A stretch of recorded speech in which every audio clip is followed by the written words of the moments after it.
All right, so this is my week 7 and 8 NBA power rankings. I missed week 7, so we're gonna make up for it here. Cover the last 2 weeks. I missed week 7 because I was in finals week and had a lot of stuff to do, so I didn't have time to make the video. But we'll just make up for it and cover 2 weeks in this one video. So let's get started with our injuries. We got a lot of injuries.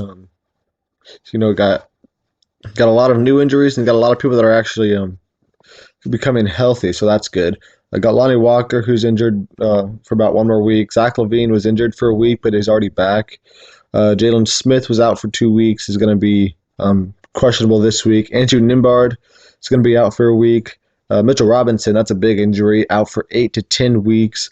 Larry Nance has a big injury, out 4 to 6 weeks. He's already missed one of those. Matt Ryan is questionable to return this week. CJ McCollum is back. That's good for him. Maxi Kleber's been out for about a month, and he still has no timetable for his return, so that's not good. Kyrie Irving got injured. They don't have a timetable for his return yet either. Kelly Oubre is back for the Sixers. Jamal Murray is back for the Nuggets. Bradley Beal is supposed to be back tonight for the Suns. Joe Harris was out for about 5 weeks and is supposed to be back, or actually was already back this past week. Monte Morris is getting closer to returning. Jalen Duren is going to be out for about 2 weeks. Gary Payton was out the last 2 weeks, going to be out for one more week. LaMelo Ball still injured. They don't exactly have a timetable, but he's going to be out at least one more week. Jared Vanderbilt and Very Hachimura both are back for the Lakers, so that's good for them. Tyler Hero could return this week. Bam missed all last week and could be supposed to be out for all of this week as well. Luke Kennard has already missed 4 weeks and is supposed to miss another 1 to 2 weeks. So his injury process is being a little slower than we would like it to be. But for the Timberwolves, you got Jordan McLaughlin and Jaden McDaniel back. Kristaps is back for the Celtics. And yeah, there's a lot of injuries. If you want to pause it and look at more of them, you can. Yeah. Number 30, you got the Detroit Pistons, who are 2-21. Went 0-6 the last 2 weeks. Have lost 20 straight games, so that's really bad for them. They're not a good basketball team right now. Now the stats here I'm showing, I'm going to be highlighting every team's best player throughout the in-season tournament because, that just wrapped up, and I thought it was appropriate to highlight the best player in the in-season tournament for each team. So you got Ozar Thompson here. I'm not going to talk too much about all these stats. I'm trying to make it a quicker video than my videos in the past. So if you're interested, you can just read it for yourself and pause the video if you need extra time for that. Yeah. Number 29, you got the San Antonio Spurs, who went 0-5 the last 2 weeks. They have lost 17 straight games. I'm not exactly sure when the Spurs and Pistons play, but I'm thinking they're not going to get – neither one of these teams is going to get a win until they play each other because this is really, really bad right now. But Victor Wembanyama was their best player in the in-season tournament. Number 28, you got the Washington Wizards, who went 0-5 the last 2 weeks. They are sitting at 3-19, a really, really bad team for them. They do not, have a lot of great players on their roster. Jordan Poole and Kyle Kuzma can score, not the most efficiently sometimes, but they also don't play any defense on this team. So the only way they can win games is if they're all shooting really good, which does not happen very often, considering they've only won 3 games. But yeah, Kyle Kuzma was their best player in the in-season tournament. Number 27, you got the Portland Trail Blazers, who went 1-4 last 2 weeks. Jeremy Grant was their best player in the in-season tournament by far. 25 points a game is really good for him. Blazers are sitting at 6-16. Number 26, you got the Charlotte Hornets, who are 7-14. 2-4 last 2 weeks. LaMelo Ball averaged 30 points per game in the in-season tournament. Of course, he is now been injured for a few weeks, and we still don't have a timetable for him, but that doesn't help their team out. But they're still not a horrible team. 7-14 is definitely not good, but it's definitely better than a team like the Wizards with only 3 wins right now. Utah Jazz are 7-16 and 1-5 the last 2 weeks. Jordan Clarkson balled out for them, averaging 25 points per game, really efficiently in the in-season tournament. Number 24, you got the Memphis Grizzlies. For the Grizzlies, they have not been a great team this this year so far. I believe I did mess up on their record here. They're not only 3-13. They're actually 6-16. So my bad there. I didn't change that for this week, but yeah, they've played 22 games right now, which is means they're only 3 games away. They only have 3 games left to play without John Morant. So hopefully, by next week, John Morant can be playing for you, and you guys can be winning some more games. At number 23, you got the Toronto Raptors at 9-14, at 1-5 last couple of weeks. Pascal Siakam was their best player in the in-season tournament, but he did not shoot the three ball good at all. Only made 7% of his threes in the in-season tournament. Number 22, you got the Atlanta Hawks, 1-5 last couple of weeks, sitting at 9-13. Trae Young was really good in the in-season tournament, like usual. Trae Young's been really good all season. Their team has not been great because they don't have, I guess I don't really know exactly why their team's not great. It's probably because their defense has not been that spectacular. Number 21, you got the Brooklyn Nets, who are 12-10 on the season. Went 4-2 the last couple of weeks, so that's good for them. Spencer Dinwiddie was actually their best player in the tournament. Shot really good from the 3-point there at 42%, so really good for them. The Golden State Warriors went 2-3 the last couple of weeks. Are sitting at 10-12 right now. We're a quarter way through the season, and the Warriors have a losing record, which is very sad. You would think, team with this much talent, at least top-heavy talent, would be much better than they are right now. But their top-heavy talent, like guys like Chris Paul, Andrew Wiggins, and Klay Thompson, have not particularly been great this season. I believe Klay's having his worst three-point shooting season of his career. Andrew Wiggins have his lowest scoring season of his career. Chris Paul, I believe, is having his lowest scoring season of his career as well, which is, that's expected considering this is the most talent he's had on his team. But he's still not been ultra efficient in his time as well. But Stephen Curry has been balling out this year. Number 19, you got the Houston Rockets. Went 3-3 last couple of weeks, and at 11-9. Solid record for the Rockets. You didn't expect them to be sitting here near the playoffs a quarter way through the season, but they have been doing pretty good. Number 18, you got the New Orleans Pelicans. Of course, they were without C.J. McCollum for a while, and he came back this last week, so that's good for him. Zion did really good in the in-season tournament. They made it to the they actually made it to the tournament finals or whatever, semifinals against the Lakers, so that's good for them. They got destroyed in that game, but they still made it to the in-season tournament playoff bracket thing, so that's good for them. Number 17, got the Chicago Bulls, who are only 9-15 right now, so not a great record, but they did go 4-2 on this week and have actually looked pretty good as of late, so that's why I moved them up here 8 whole spots. And Zach LaVine was the best player in the in-season tournament, playing pretty solid. Number 16 here, we got the Miami Heat, who went 3-3 on the week. Have missed Tyler Hero for a long time, but he's supposed to come back this week potentially. But now they're also without Bam Adebayo, so that's not good for them. This team just got to be healthy. As long as they can make it into the playoffs and then be healthy for the playoffs, this team definitely has the potential to be a title contender. Number 15, you got the New York Knicks, 4-2 last couple of weeks, 13-9 overall, so solid record for them, but did move them down here 6 whole spots because of the Mitchell Robinson injury. It's going to be missing about 2 months, so he's a pretty big factor for this team defensively, and now he's not going to be there, which is definitely going to be somebody that you're missing. But Jalen Brunson bought out in the in-season tournament, averaging 27 points per game. That's good for him.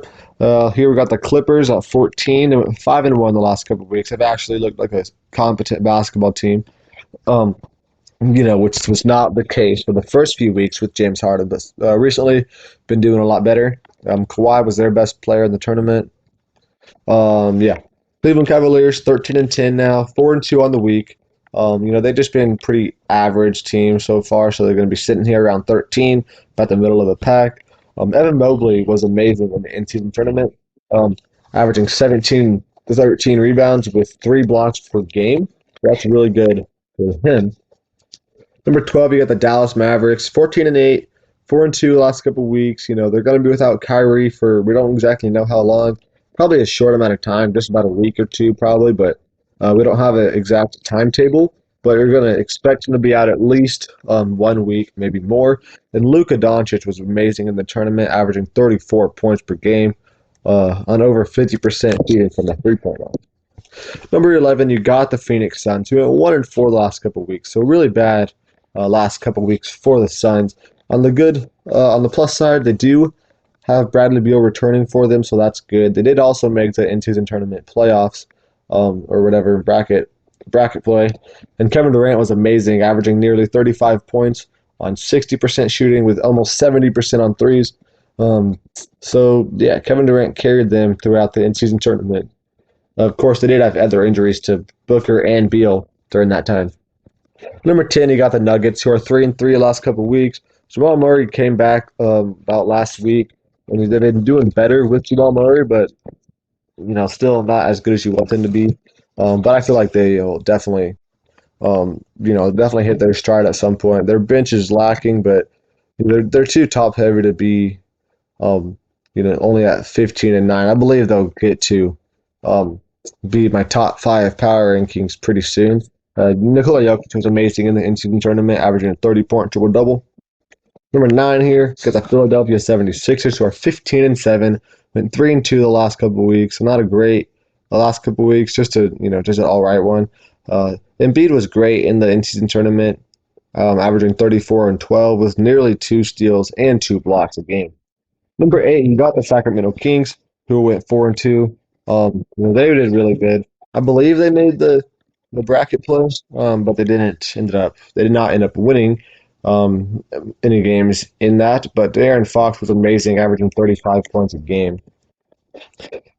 Number 7, you got the Oklahoma City Thunder, who are 4-2 the last couple of weeks.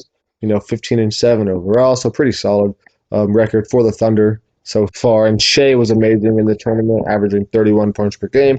Did not shoot the 3-ball well, though, at only 14%. Number 6, you got Milwaukee Bucks, 16-7 overall, 4-2 last couple of weeks. Giannis was certainly their best player in the in-season tournament, led them to the semifinal game of that bracket against the Indiana Pacers, where they ended up losing, but they still got themselves a decent amount of prize money in there, so not too upset if you're a Bucks player. Number 5 here, you got the Indiana Pacers. They're going to jump up 10 spots. They went 4-1 the last couple of weeks, and they did make the in-season tournament finals. So that's mostly why they're moving up a lot, is because of their showing in the bracket play of the in-season tournament. I thought they looked really, really good throughout the tournament. Of course, making the championship game is definitely a good feat for them. They did end up losing, but they played really solid throughout the whole tournament. And Tyrese Halliburton has looked like a top 10 NBA player this year. Put up 27 and 13 assists a game in that in-season tournament. Number 4, you got the Los Angeles Lakers, 14-9 on the season, 4-1 overall the last couple of weeks. They won the in-season tournament, so that's really good for them. That's a lot of why they moved up 8 spots here, just because of how dominant they looked in the in-season tournament. When Anthony Davis was locked in there, he looked amazing. But LeBron James ended up outperforming him. He won the tournament MVP and was definitely the Lakers' best player, averaging 26 points on 60% from 3. Number 3, you got the Orlando Magic, who was 16-7 overall, 4-2 the last couple of weeks. Powell was their best player in the tournament, averaging a solid 20 points per game on 47% from 3. Free throws were definitely not ideal there at only 53%. But number 2 here, we got the Boston Celtics, who are 16-5 overall, went 3-1 last couple of weeks. Jaylen Brown actually outperformed Jason Tatum in the in-season tournament, averaging a pretty efficient 26 points per game, just not great from free throw at only 57%. And then number 1, we got the Minnesota Timberwolves, who are 17-5, the best record in the league, went 5-1 the last couple of weeks.